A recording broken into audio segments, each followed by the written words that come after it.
Shalom, my name is Chaim Mailspin, the Galilean. I'm here at the Sea of Galilee.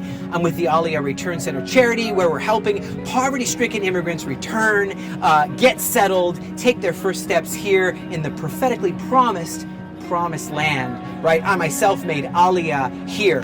Now, you've heard the stirring of the Holy Spirit, right, in your heart for 100 million intercessors for Israel to arise throughout the world, worship and prayer. A connecting with God's heart for this land and for the whole Middle East, for the whole world, is stirring in night and day worship and prayer.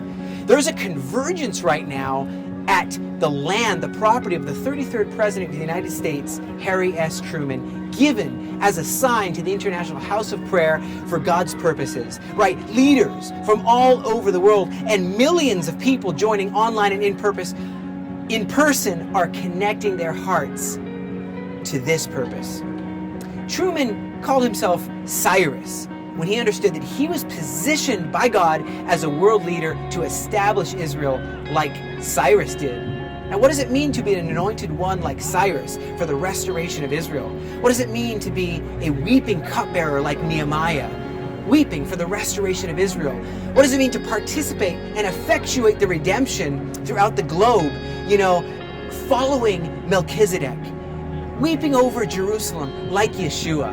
I want to tell you that in the same way that Cyrus participated and rallied 127 provinces under him to bring the wealth of the nations, to restore prayer and worship, to help Aliyah to this land, in that same way, I believe God is calling you as a Cyrus, under a Cyrus mantle. Okay? God is establishing his land once again. Time is now, okay? The light shines once again in the Isaiah 9 Galilee.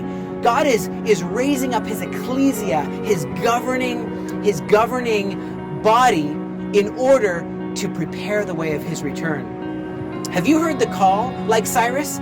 Well, I'm going to challenge you right now. Participate in redemption.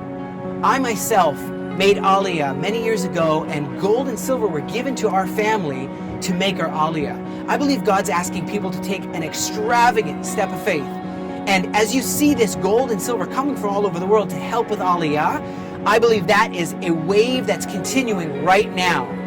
I believe that right now you are feeling the mantle of Cyrus, and maybe God's asking you to even sow gold and silver, but most of all, to intercede for his plans and purposes. Join in the redemption, join in the restoration. As it says in Acts 3 verse 21, he must remain in heaven until the fulfillment of all things spoken of by the holy prophets. God bless you from the Galilee. God bless you from Israel.